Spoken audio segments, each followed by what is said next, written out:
Olá, prezados ouvintes do Conabiomar 2018. Eu sou o Luiz Felipe Maiorga, médico veterinário, mestre em ciência animal pela Universidade Vila Velha e diretor-presidente do IPRAM, Instituto de Pesquisa e Reabilitação de Animais Marinhos. Vamos falar sobre os animais marinhos. A reabilitação são animais que a gente, quando estiver prestando atendimento, vão estar fora do ambiente deles natural. E esse ambiente nosso artificial ele vai gerar muitos problemas, muitas inadequações. Então, uma ave que deveria estar num ambiente que está sempre se reciclando, vai estar num ambiente saturado de excretas, de fezes no chão. Ou, às vezes, um animal também, uma ave que deveria estar num ambiente aberto, com o ar circulando, vai estar num ambiente fechado, com o ar estagnado. Então, trazer um animal silvestre para o cativeiro sempre implica em fazer alterações nesse cativeiro, né? Não é como manter um cão ou um gato, ou um animal de produção em cativeiro. E os animais marinhos são um desafio ainda maior do que os animais silvestres terrestres, vamos dizer. Então, nessa imagem aqui, nós temos um atobá. Ele está no ambiente natural dele. Ele está com a postura ereta sobre as duas pernas. Está com as penas bem ajustadas, com as asas recolhidas. E aqui a gente pode ver essa imagem de um pinguim encalhado. Então, olha a diferença. O animal está caído, prostrado. Ele está deitado sobre o próprio peito. Então a gente vê que esse animal ele não está em condições de viver no ambiente natural. Ele vai ser predado, ou ele vai a óbito naturalmente se ele não tiver uma intervenção. Quando a gente decide levar um animal para reabilitação, a gente tem que começar certo desde o início. Algumas pessoas, elas bem intencionadas, querem ajudar e fazem procedimentos que vão prejudicar esse animal e eles vão chegar para a gente com muito menos chance de sobrevivência. Então, como ajudar uma ave marinha debilitada na praia, inclusive os pinguins? A gente vai manter esses animais num ambiente seco e aquecido. A gente pode colocar ele numa caixa de papelão. A gente não vai molhar esse animal. Não vamos passar de mão em mão para fotos, Isso é mais para a gente orientar os banhistas, as pessoas no local. Isso vai estressar o animal, pode levar ele a óbito. E não colocar pinguins no gelo, Qualquer animal, mas o pinguim ele tem essa atração, na mente das pessoas pelo gelo. Então tem mais tendência a sofrer com esse procedimento. Nunca, nenhum pinguim que foi colocado no gelo, chegou pra gente vivo, sobreviveu. Então o gelo vai diminuir a temperatura corporal deles, vai diminuir muito as chances de sobrevivência. Por que a gente tem que manter essas aves secas, e aquecidas de preferência? As aves marinhas, elas são animais homeotérmicos, certo? Então elas têm uma temperatura própria, não é a mesma do ambiente, e para manter essa temperatura elas têm vários recursos. Então ela tem um colchão de ar, uma camada de ar entre as penas e a pele, que é mantida pela impermeabilidade das penas também. Algumas aves têm isso mais desenvolvido, outras menos, mas essa impermeabilidade torna as penas dessa ave uma capa, então as gotas de água caem e não penetram. E aí, além disso, algumas aves marinhas mais oceânicas, como pinguins ou procellariformes, eles vão ter mais gordura também. Então, são animais atléticos, mas eles têm uma camada de gordura considerável. E quando eles estão debilitados, independente da causa da debilidade, seja uma doença, uma agressão, um trauma qualquer, geralmente elas estão com problemas de impermeabilidade. Então, elas estão começando a sentir frio. A gente também pode classificar essas aves em três categorias que vão facilitar a gente também na tomada de decisão, no tipo de tratamento, se vai ser mais intensivo, mais urgente. Então, essas categorias elas foram criadas por um manual do CEMAVE, que tem a ver com pinguins de Magalhães, mas nós vamos extrapolar para as outras aves. O NR seria não responsivo, é o animal da esquerda aqui nessa foto embaixo, ele está caído, desmaiado já. O animal QAR, quieto, ativo e responsivo, seria aquela foto que a gente mostrou no começo. É um animal que ele está prostrado, mas ele está acordado ainda, ele está alerta, ele consegue entender o que está acontecendo, e ele pode se defender, ele pode desferir uma bicada. E o animal BAR, que é o bem, ativo e responsivo, é o animal que está em pé, ele tá bem. Ah, mas esse aqui na foto está sujo de óleo. Podia estar com uma fratura na asa, podia estar sangrando. Não tem problema. Se ele está em pé, está com comportamento ativo, ele consegue correr, voar, ou nem sempre voar, mas ele consegue se deslocar rapidamente, ele é um animal BAR. Ele vai ter muito mais dificuldades para ser capturado, e contido até o encaminhamento. Então a gente pode extrapolar isso para as outras aves também. Vejam que na coluna da esquerda aqui a gente tem o albatroz. Ele está de cima para baixo, NR, que é a R, e BAR, olha a diferença. Da mesma forma os 30 réis nas outras duas colunas da direita, e as garças, e por aí vai. Como é que a gente vai segurar essas aves? Se você segurar ela da forma inadequada, ela pode bicar você, ela pode se desequilibrar e cair no chão, ela pode agredir uma pessoa que está passando perto. Então, essa maneira da foto não é a maneira certa, essa ave pode se desequilibrar e cair. Essa é a maneira correta. É uma foto que tem numa reportagem na internet, no G1.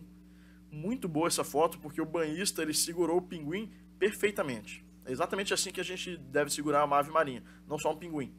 Então a gente abraça o corpo dela com a mão e com o corpo, e com a outra mão a gente segura a cabeça dela. Se a gente não segurar a cabeça, a gente está sujeito a acidentes. E o ideal também é manter mais próximo à altura da cintura, não muito próximo ao rosto.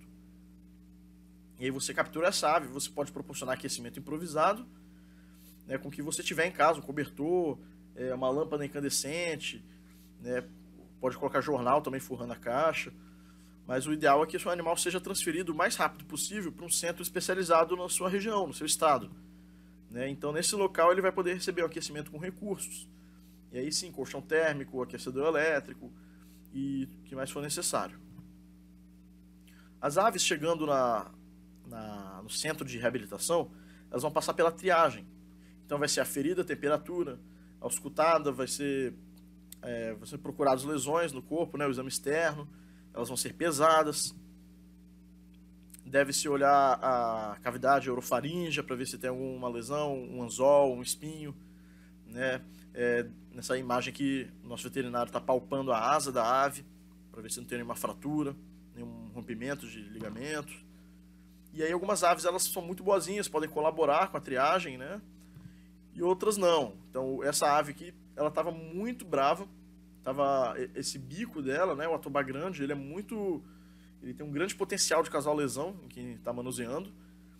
Então ele, mesmo debilitado, mesmo sem conseguir ficar em pé, ele teve que ser pesado nessa caixa.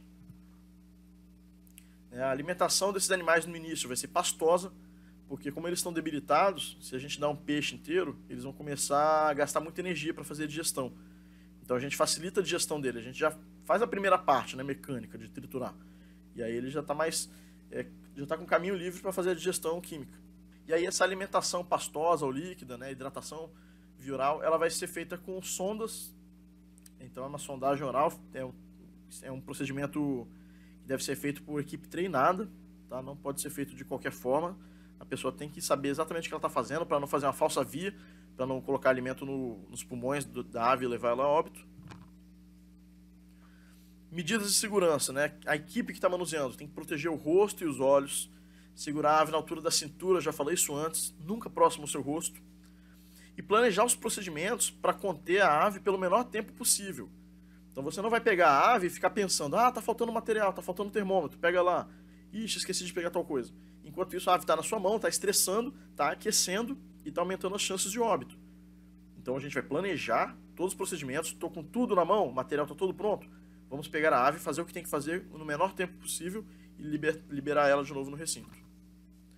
Depois que as aves passam por essa fase de cuidados intensivos, elas podem ser levadas para recintos externos, se a temperatura corporal estiver estabilizada, se ela já estiver fazendo comportamentos de preening, que é a impermeabilização das penas, esse comportamento é quando ela pega o óleo da glândula uropigiana, que fica na parte dorsal da cauda, e começa a espalhar no próprio corpo, com o bico. A gente chama de preening, e isso mostra que a ave já está ativa e que ela já está cuidando das próprias penas. Então ela já está caminhando para ter um maior controle sobre a sua própria temperatura. Alguns recintos podem ter maior quantidade de água. Nesse recinto aqui a gente fez uma ilha para esses 30 réis. Então ele voava, nadava, igual um patinho mesmo, ele nada, e depois voava e subia na ilha de novo. Esse aqui era um piro-piro, Hematopus palliatus. Ele era muito estressado e ele estava desenvolvendo lesões nos pés já. Então uma ave que está sempre andando na areia, no costão rochoso, na restinga. Então, nessa foto aqui, a gente pode ver que a gente fez uma camada de areia fina e outra de cascalho pequeno e um cascalho maior para ela escolher onde ela querer pisar, né? E não adianta colocar piscininha para ela, que não é uma ave marinha que vai ficar nadando, né? Então a gente fez uma bandeja com água rasa para ela poder se alimentar, beber água. Às vezes, né, você vai ter que separar os animais, mesmo que sejam da mesma espécie, porque eles podem estar brigando entre si, né? E quando são de espécies diferentes, aí que sim, que é muito importante separar. Então eles podem ter um comportamento agressivo uns com os outros. Então aqui nessa imagem a gente tem uma fragata e 3 atobás. Aqui um albatroz separado de um atobá.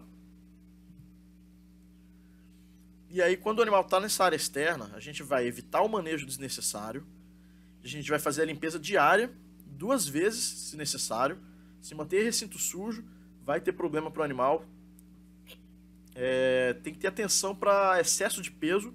Isso pode levar a lesões nos pés também. Então imagina que a ave, tanto o pinguim quanto a ave voadora, eles não estão o tempo inteiro pisando no chão.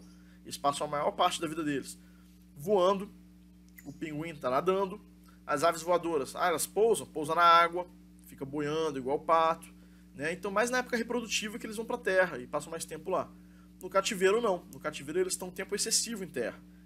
Então eles têm a tendência a desenvolver uma doença na planta dos pés, que são pododermatites, né? Em inglês, um termo muito conhecido que se usa no Brasil é bumblefoot.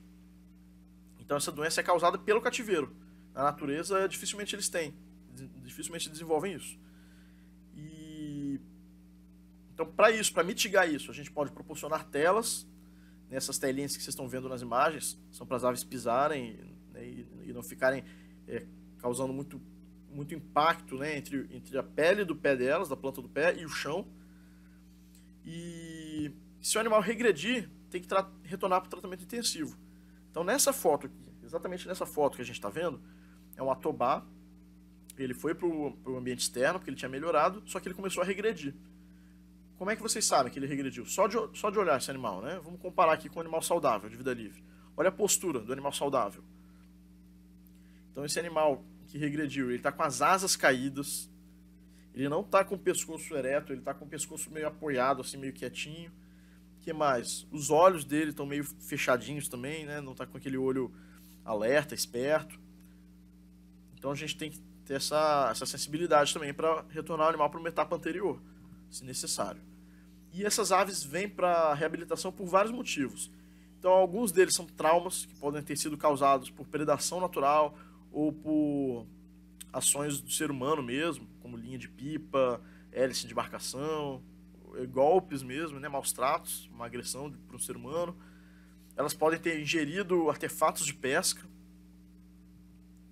Então às vezes chega um animal com nylon saindo da boca, e aí a gente já fica imaginando que tem um anzol lá dentro. E você vai fazer o exame radiográfico, né, com certeza a gente vai encontrar um anzol. Outro problema também é a contaminação por óleo. Então, qual é o problema do óleo? Ele destrói a impermeabilidade das penas também, ele prejudica essa impermeabilidade, ele abre caminho nas penas, e a água fria vai atravessar, essas penas vai atravessar o colchão de ar que ele tem ao redor do corpo, vai encostar na pele e o animal vai começar a sentir frio. Então olha essa imagem aqui maravilhosa, é um pinguim, olha essas gotas escorrendo pelo corpo dele. Essas gotas não estão entrando no corpo dele. É por isso que muitas pessoas pensam que o pinguim ele tem um corpo liso, né? Como se estivesse usando uma roupinha de neoprene. Mas na verdade não, são as penas dele que estão justapostas, não permitem que a água penetre, então essas gotinhas vão escorrendo, elas caem para fora do corpo dele. E aí quando você suja esse animal de óleo, o óleo ele quebra essa impermeabilidade. Então nessa imagem aqui, vocês estão vendo, a pele do animal está exposta. E as penas estão todas melecadas juntas, estão vendo? Por causa de óleo. Essa foto é de um pinguim contaminado por óleo.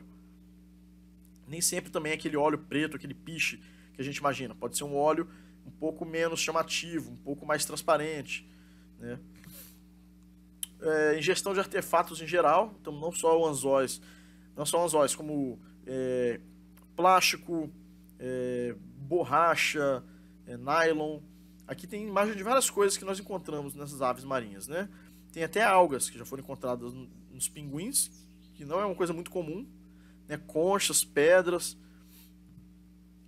E aí a reabilitação, você acha que vai fazer o quê, né? Você vai mandar o seu currículo para várias instituições que tem no Brasil, quero ser um voluntário, quero ser um estagiário. A reabilitação dos animais marinhos, das aves principalmente, é 90% cuidar do ambiente, 10% interagir com o animal em si. Se você fica lidando com o animal, ele tem infecção, você dá um antibiótico, né? Você trata ele, mas você não está cuidando do ambiente, o ambiente está todo sujo de fezes, né? O ar está estagnado, as coisas estão sujas, então não adianta nada. Você tem que prezar muito então pelo ambiente do animal, e as atividades, né, são basicamente essas: ó, limpeza, limpeza, limpeza, limpeza. E aí como é que a gente vai saber se os animais estão prontos para soltura? Para as aves a gente vai procurar ausência de sinais clínicos quaisquer, então se a ave tem alguma doença, ela não é candidata à soltura. Bons parâmetros hematológicos, né, capacidade de voo ou natação, lógico. Então uma ave que está com a asa fraturada, ou ela está quase inteira, mas rompeu os ligamentos, não conseguiu cicatrizar, voltar a funcionar, não dá para soltar o animal, ele vai ter que ir para um zoológico, vai ter que viver a vida inteira em cativeiro. E os testes de impermeabilidade, então principalmente os pinguins, têm que ser aprovados em testes de impermeabilidade. Então não adianta soltar o animal e ele voltar morrendo de frio logo depois da soltura. E para as aves a gente coloca essas anilhas também, que são do CEMAV, do ICMBio, e caso ela seja reavistada ou recapturada, a gente pode ter essa informação de volta se a pessoa que encontrou essa anilha reportar ao CEMAV. Então é sempre bom educar todo mundo, até os pescadores, as pessoas que moram no litoral, porque às vezes uma pessoa pode encontrar uma ave anilhada, que seja uma carcaça na praia, e não reportar ao CEMAV, e ninguém nunca mais ficar sabendo o que aconteceu. E isso é muito interessante. Então às vezes você sabe quantos quilômetros a ave se deslocou, em quantos meses, né? A gente já teve pinguim nosso que foi encontrado no Uruguai, e ele foi encontrado morto. Mas foi graças à anilha que a gente soube que o nosso pinguim conseguiu chegar lá, porque a gente tinha essa dúvida, né? Como é que a gente solta eles aqui no Espírito Santo? Será que eles conseguem ir para o sul do continente? Então é sempre muito bom reportar as anilhas. E aí, finalmente, depois desses critérios, a gente pode fazer a soltura dessa ave.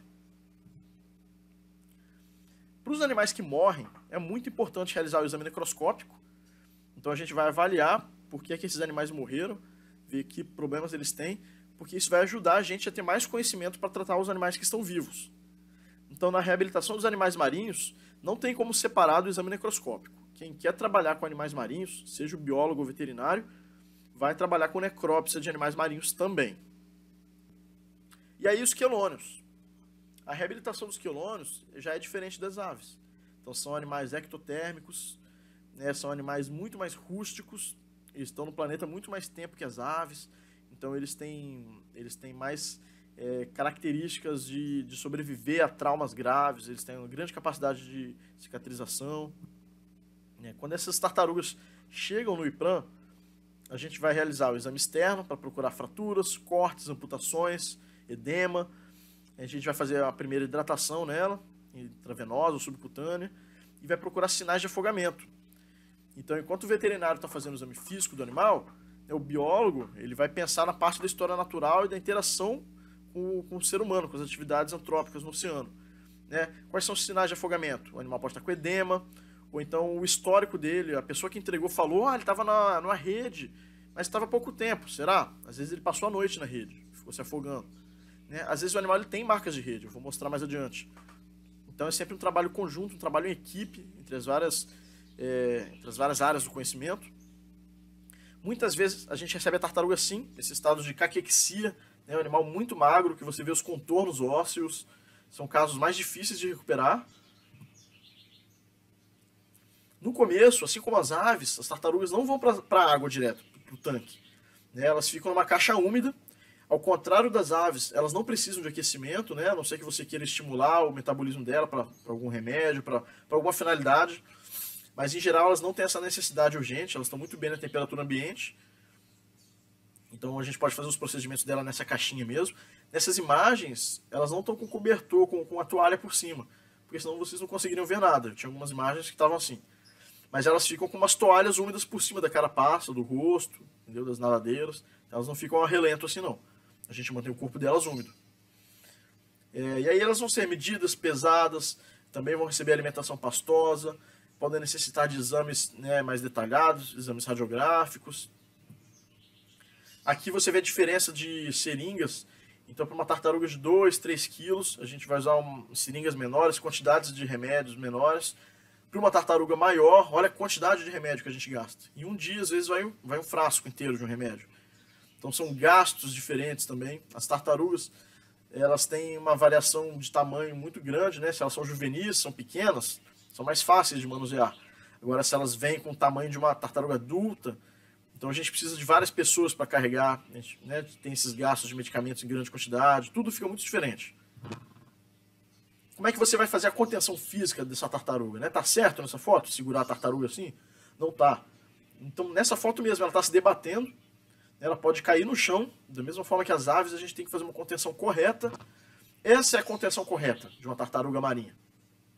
Então você vai segurar na borda dianteira e na borda caudal. Eu vou passar um vídeo aqui também prático para vocês verem por que a gente tem que fazer isso.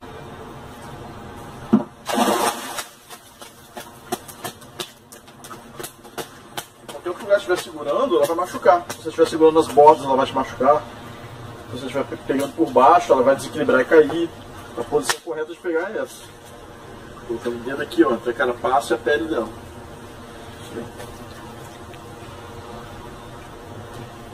E aí, quais são as causas, né, para a entrada dessas tartarugas na reabilitação?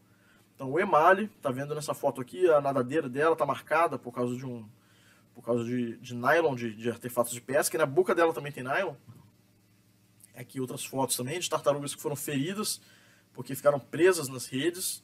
Né, isso é o emale.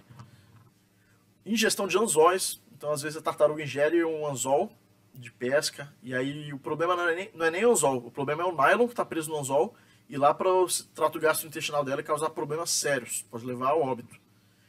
Então a gente vai ter que fazer procedimentos, né, vai ter que anestesiar o animal para fazer a remoção desse anzol, e aí vai ter que ser às vezes no centro cirúrgico, até fora do centro de reabilitação, dependendo do tipo de procedimento que vai ser feito. Elas também podem dar entrada com infecções respiratórias, então a gente vai ter que tratar com nebulização. Nessa foto aqui vocês podem ver um equipamento muito sofisticado, né? Um nebulizador específico de tartaruga que a gente importou de fora do país, né? Não, uma garrafa PET. A gente improvisou para fazer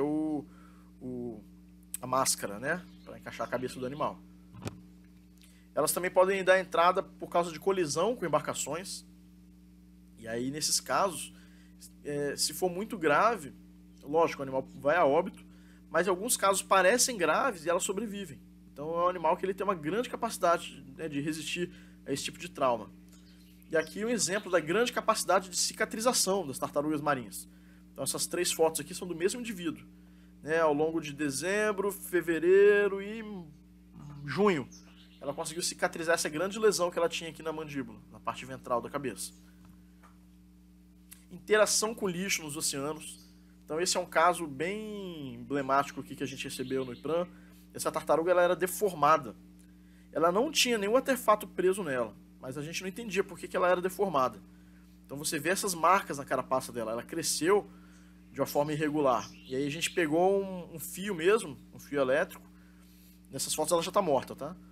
E a gente foi e colocou nos sulcos que cresceu no corpo dela. E a gente concluiu que ela cresceu presa em alguma linha, em alguma estrutura que foi deformando o corpo dela. Então, muito triste isso, né? Um animal que tinha potencial para estar se reproduzindo, perpetuando a espécie, ficou preso nesse artefato e foi neutralizado aí. Outro problema das tartarugas marinhas, quando elas vão para a reabilitação, são a presença de tumores. Esses tumores podem ser fibromas, fibropapilomas, acredita-se que sejam causados por vírus, mas o gatilho para esses vírus funcionarem e causarem esses tumores nas tartarugas é a imunossupressão das tartarugas. Se o sistema imune delas não está adequado, se elas estão com baixa capacidade de responder, elas vão deixar esse vírus prosperar e crescer, fazer crescer e desenvolver esses tumores na pele dela. E por que uma tartaruga estaria com o sistema imune debilitado, né? Incapacitado? Pela poluição. Então tem vários estudos, Brasil afora, mundo afora, que vê uma relação. Eles veem uma relação entre o local onde as tartarugas estão com tumores e a poluição. Aqui no Brasil mesmo, aqui no Espírito Santo, vamos lá. A gente recebe muita tartaruga com tumor. Na Ilha da Trindade, a 1.200 quilômetros daqui, a leste, em direção à África, não tem nenhuma tartaruga com tumor. Elas são migratórias, são, mas essa fase de vida das tartarugas juvenis, elas estão concentradas aqui no oceano, especificamente essa espécie, a tartaruga verde, que é a Quilonemidas. Então, como elas são concentradas no litoral brasileiro, elas estão mais sujeitas ao efluente das cidades, né, que vem com um grande leque de poluentes. Então, é uma teoria, uma hipótese que faz bastante sentido. Né? E aí a gente tem que fazer remoção também desses tumores com o animal anestesiado. Então, se esse tumor cresce nos olhos, não adianta eu engordar a tartaruga e soltar, sendo que o tumor vai continuar crescendo e ela vai ficar cega. Né? Então a gente remove os tumores que forem possíveis. Aqui um caso bem extremo. Então veja esse tumor aqui, crescendo no pescoço dela, foi removido. Depois de um tempo ela cicatrizou o pescoço e pôde ser solta. E aí todo o material das tartarugas com tumor na reabilitação tem que ser separado, até a fita para medir. Então os vasilhames, né, as sondas, as seringas, as pinças, os termômetros, tudo que você for usar, qualquer coisa que você for usar na reabilitação de tartarugas marinhas, você tem que ter duas versões, uma para as tartarugas com tumor e uma para as tartarugas sem tumor, para você reduzir o risco de contaminar as que não têm tumor. E aí só após essa estabilização elas podem ir para os tanques profundos. E aí sim, nesses tanques profundos elas vão se alimentar melhor, né? A gente pode dar peixes, a gente pode dar crustáceos, a gente pode dar algas, então vai depender da espécie da tartaruga, né? Em geral, a tartaruga oliva, careta, que é a cabeçuda, a de pente, elas são carnívoras, então elas vão comer lulas, crustáceos, peixes. Já a tartaruga verde, a Quilonemidas, ela começa o ciclo de vida dela onívora e vai ficando mais herbívora conforme vai ficando adulta.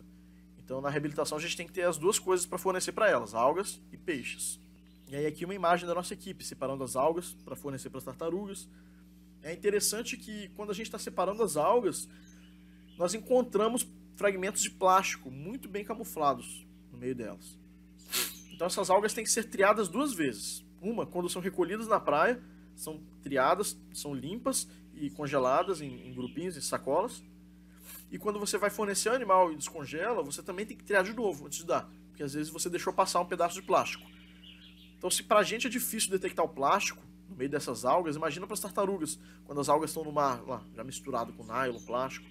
Né? Isso explica a ingestão delas, desses detritos de origem humana.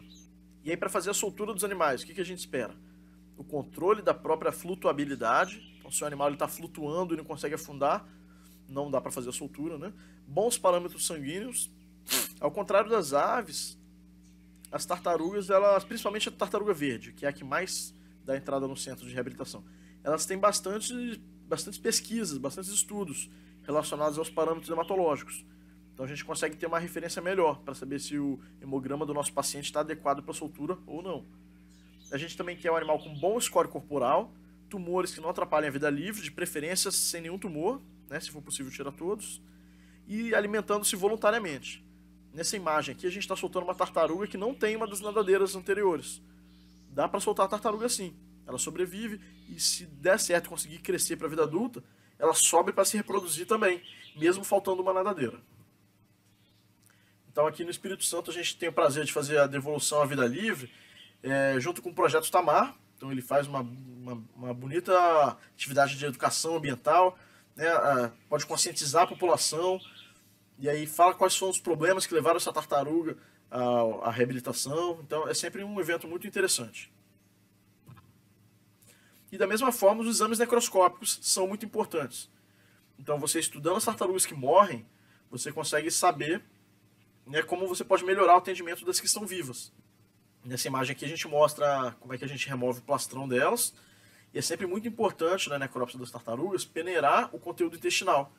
Então quando a gente faz essa filtragem, a gente encontra os fragmentos de plástico, né, a gente consegue fechar esse diagnóstico. Às vezes o plástico está tão misturado às fezes que se você não investigar muito bem, você não vai diagnosticar. Você vai falar, não sei por que esse animal morreu. Né, e às vezes está lá o plástico. E aí está a quantidade de plástico removida de um único animal. Né? Às vezes vem tampinha de garrafa plástica, vem brinquedos, vem muita bexiga de borracha, sabe? Balão inflável, vem fragmentos plásticos duros, fragmentos plásticos moles. E aí, em relação aos cetáceos, né? Os cetáceos, eles são mamíferos, então, assim como as aves, eles também são homeotermos, eles têm uma temperatura corporal própria, diferente da temperatura do ambiente. Então, em caso de encalhe, esse aqui é o nosso resumo. A gente vai criar um perímetro para conter os curiosos, porque se as pessoas juntarem ao redor do animal e ficarem comentando, fazendo barulho, né, vai estressar ele ainda mais, vai atrapalhar também o atendimento. A gente vai manter o espiráculo desobstruído. E o que é o espiráculo, né? É essa abertura respiratória no topo da cabeça. A gente vai fazer medidas para reduzir a temperatura corporal, que são o quê? Jogar água no corpo constantemente. Então você vai pegar também uma pessoa e falar, me ajuda. Fica o tempo todo pegando água do mar e colocando, derramando sobre o animal encalhado. A gente vai cobrir ele com panos claros também. Esses animais geralmente são escuros. Então a gente coloca o pano claro para absorver essa água e manter a umidade e também para refletir, né, a luz do sol. A gente vai proporcionar sombra como a gente puder, que seja com guarda-sol, com qualquer outro recurso. Os cetáceos, eles estão o tempo todo no ambiente frio. Então eles têm que manter essa temperatura corporal. Então eles têm uma espessa camada de gordura. Eles são como uma garrafinha térmica, certo? A tartaruga, como ela está na temperatura ambiente, para ela não faz diferença. Ela vai estar na mesma temperatura da água do mar. Mas o cetáceo não. Ele quer ficar quentinho, porque ele acha a água do mar muito fria. Aí você imagina que esse bicho encalhou. Ele está na terra. Quando ele está na terra, ele começa a superaquecer. Ah, mas está nublado o dia, ele está superaquecendo? Tá. Mas está de noite, ele está superaquecendo? Tá. E aí como é que você vai medir isso? Pela frequência respiratória. Então você não sabe qual é a frequência respiratória normal de todas as espécies de golfinho do mundo. Mas quando o animal encalha, é importante pegar uma pessoa que está ajudando ali, pega um cronômetro, um relógio, começa a anotar para mim quantas respirações esse animal está fazendo por minuto.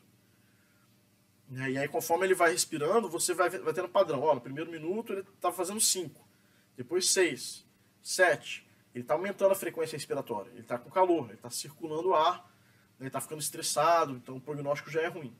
Na verdade, quando um cetáceo encalha, o prognóstico é sempre ruim. Então, nesse trecho aqui da apresentação, a gente não vai nem falar de reabilitação. A gente vai falar de atendimento a encalhe. A gente vai mitigar, né, os fatores de desconforto que esse animal está sofrendo. A gente vai reduzir o sofrimento dele. As nadadeiras do animal vão estar muito desconfortáveis fora da água. Ele vai estar apoiando um peso que ele nunca apoiou antes. Então a gente vai cavar buracos sobre as nadadeiras. Isso vai aumentar o conforto do animal.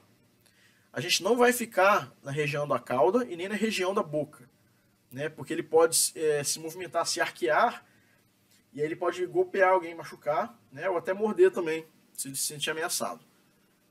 Então a gente vai trabalhar sempre posicionado nas laterais do animal. E aí qual é o material de apoio que a gente usa então? Para fazer esse perímetro de proteção, a gente pode usar cones de sinalização, ou uma fita zebrada presa a cabo de vassoura, né, cadeiras de praia. A gente vai usar o material que estiver disponível na hora. Para proteger o animal do ressecamento e abaixar a temperatura corporal dele, a gente vai usar material simples, panos, baldes, guarda-sol, né, gazebo ou lona. Então, não é um material impossível de achar numa praia. Nessa imagem aqui é um perímetro para conter a população. Nessa situação teve-se ajuda da prefeitura, né? Então colocou esses cavaletes, mobilizou o guarda municipal. É sempre bom tentar chamar alguma figura de autoridade, um policial, para conter a população. Nessa outra imagem aqui, ó, então, né, estamos com baldes, né, hidratando a pele do animal, tentando baixar a temperatura corporal dele. Cavou-se também uma piscininha ao redor desse animal aqui, dá para ver? Então essa piscininha ela começa a saturar com água também, isso ajuda. E aí essa imagem aqui, o que a gente está vendo aqui, cara?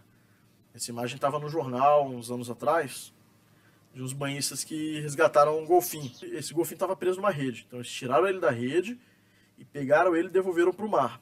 Ótimo, foi muito bom, né? Todos somos muito gratos a eles. Só que, de boa vontade, eles não sabiam fazer os procedimentos corretos. Então, só nessa imagem aqui a gente vê uma coisa errada, que é puxar o animal pela cauda. né? Você nunca vai tracionar um cetáceo, nunca vai arrastar, puxar um cetáceo. Você pode causar lesões sérias na coluna. Eles também estão levantando a cauda e isso impede a respiração do animal. O espiráculo dele está embaixo da água, tá vendo? Então, se ele quiser respirar, ele não consegue. Está aumentando o estresse do animal também, fazer esse tipo de manuseio. E além disso, puxar o animal pela cauda assim, vai causar lesão nas nadadeiras. Então imagina que as duas nadadeiras peitorais dele estão no chão, estão na areia, estão sendo tracionadas como se fossem como se fosse uma enxada, entende? Então isso está fazendo lesões também. Nosso objetivo, né, quando for ajudar a reduzir o sofrimento de um cetáceo encalhado, é sempre manter ele num local com água mais profunda. Nem sempre isso é possível. Então, às vezes, ele encalhou num local que tem arrebentação muito forte. E a arrebentação, inclusive, está perigosa para as equipes trabalharem, né? Então, realmente, ele vai ter que ser removido de lá para um lugar mais adequado, para uma enseada próxima, ou para uma piscina que seja, né? Vai ter que ter sempre alguém com esse animal na água, sempre na lateral dele, nunca segurando na cabeça ou na cauda, né? Ou até duas pessoas que sejam. E aí essas pessoas vão ficar com frio, então você vai ter que também se revezar, vai ter que ter uma equipe, né, toda hora trocando quem está na água com o animal. A gente pode proteger a pele desse animal passando algumas pomadas, alguns ungüentos, né? O médico veterinário ele vai saber melhor em cada situação, mas o que é importante aqui nessa apresentação é que todo mundo lembre que nunca se deve passar protetor solar, né, ou até duas pessoas que sejam. Protetor solar é tóxico, frio, então você vai ter que também se revezar, vai ter que ter uma equipe. Você vê uma foto, né, na internet, no site de alguma instituição, no Facebook, no Twitter, o animal a gente pode proteger a pele desse animal na praia e você vê essas pomadas brancas. Aí você pensa, o veterinário ele vai saber melhor em cada situação. Não é. Mas o que é importante aqui nessa apresentação é que todo mundo lembre que nunca se deve passar. A gente pode também fazer a hidratação desse animal, cetáceo encalhado, administrar uma papinha por via oral, é tóxico, usando uma sonda. Então você vê uma foto aqui, né, na internet, no site de alguma instituição, no Facebook, mesmo que o animal esteja na água, como ele está bem perto da praia, e você vê essas pomadas sob a influência da radiação solar, então tem que ter sombra também. Essa imagem aqui, olha o que o animal está fazendo, ele está arqueando a coluna toda. Quando um cetáceo em tratamento assim, ele começa a arquear a coluna desse jeito, o prognóstico não é bom, tá? Provavelmente ele vai morrer. Então ele já está numa fase final, ele está muito estressado, e aí ele está fazendo esse arqueamento no esforço de agonia, né? Ele está com a musculatura já fibrilando também, ele está com uma musculatura bastante tensa. Então, quando o animal encalha, a gente tem que entender isso. Ó. No oceano, ele não está sofrendo a ação do próprio peso. E aí, quando ele encalha, ele começa a sofrer, né, com a força da gravidade. Ele começa a sofrer com o próprio peso, coisa que ele não sofria antes. Então, é um momento de muito estresse para o animal. Se você não conseguiu colocar ele na água, e ele está tombando, está num lugar meio instável, a gente vai evitar ficar empurrando ele. A gente não vai empurrar esse animal. Isso vai causar estresse a ele. Você vai dobrar outras estruturas, como a nadadeira peitoral, né? Então o certo é cavar. Tá vendo? A gente vai cavando e consertando a posição do animal. Aí ele começou a tombar muito para o outro lado, volta para o outro lado e cava de novo, né? E vai remodelando ele na areia. E aí, se você tiver que fazer a remoção desse animal para algum lugar, você vai usar uma padiola. Então você pode... Aqui eu estou mostrando como é que se monta uma padiola, né? Você vai dobrar ela, passar as hastes, né? Os cabos onde vai segurar, e ela tem que ter 2 furos para passar as nadadeiras do animal. E aí com essa padiola, você vai se aproximar do animal e vai colocar ele nela pela técnica do rolamento. Você vai rolando o animal para um lado delicadamente e vai encaixando a padiola dobrada. Depois você vai rolar o animal para o outro lado. E aí vai desdobrar a padiola. Você nunca vai pegar todo mundo e combinar de levantar o animal no ar e colocar na padiola. Isso aí também pode causar lesão na coluna, vai estressar muito. Ele pode se debater e mover as nadadeiras na hora de uma manobra dessa. Quando um cetáceo está movimentando as nadadeiras caudais, é muito perigoso. É muito perigoso mesmo. E infelizmente, quase sempre esses animais vão a óbito. Então quando o animal vai a óbito, a gente tem essa oportunidade de poder estudar a carcaça deles também, entender o que eles estavam sofrendo que os levou ao encalhe. É uma oportunidade também para identificar o sexo do animal, que às vezes você não vai conseguir fazer isso, quando você está lá naquele momento na praia, naquela confusão. Nessa imagem aqui a gente consegue ver a região genital e anal de dois golfinhos da mesma espécie. O de cima é macho e o de baixo é fêmea. Então você consegue ver qual é a diferença? Né, o de cima, que é macho, ele tem a fenda genital bem separada do ânus.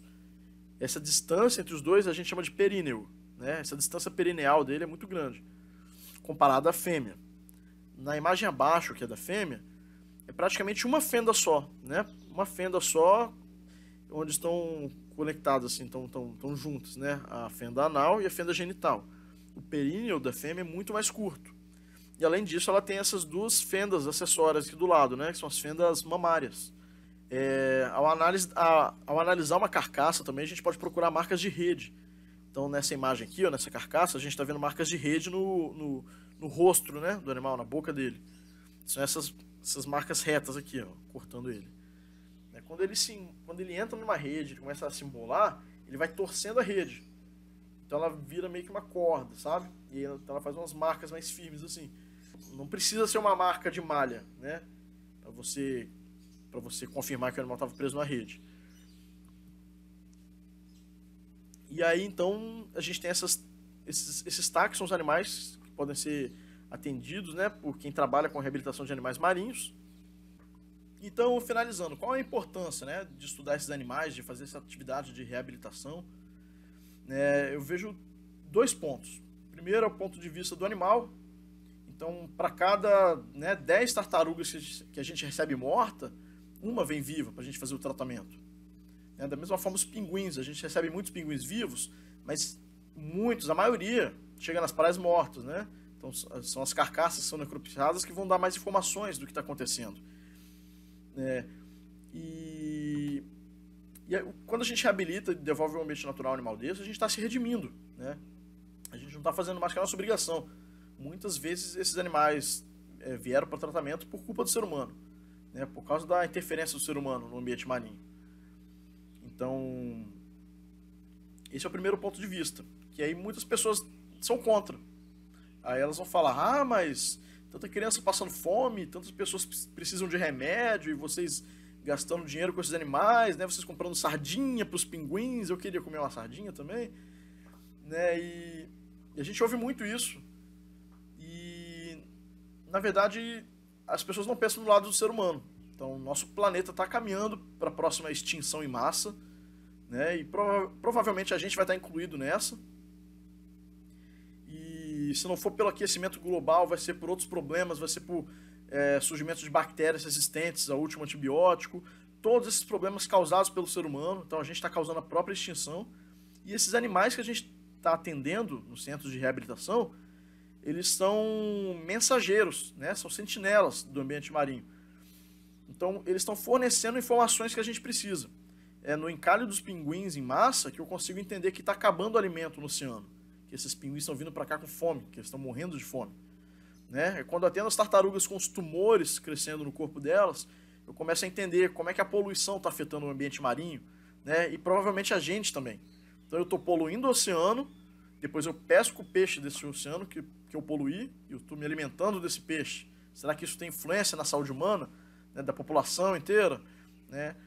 Poxa, se cresce tumor na tartaruga, o que pode estar acontecendo com a gente?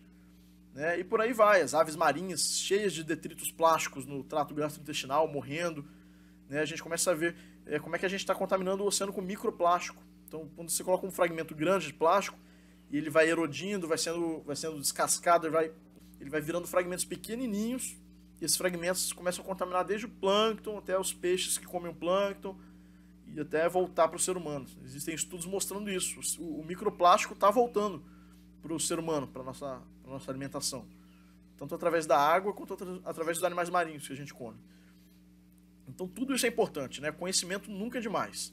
Os animais marinhos, se a pessoa não acha que vale a pena, se ela não acha que vale a pena reabilitar o animal e devolver o ambiente, se ela acha que ela não tem essa dívida com o animal, pelo menos pelo conhecimento, né, a gente tem que aceitar que é uma atividade muito importante. Na página do IPRAN na internet, a gente tem uma seção só das publicações científicas que estão sendo geradas. Então vocês podem conferir lá também. A gente tenta, sempre que possível, colocar um link. Então você vê a publicação, clica nela e você consegue ler publicação original, onde ela estiver. E esse é um tipo de trabalho muito importante, porque o futuro da humanidade está todo no mar, né? Tudo depende dos oceanos.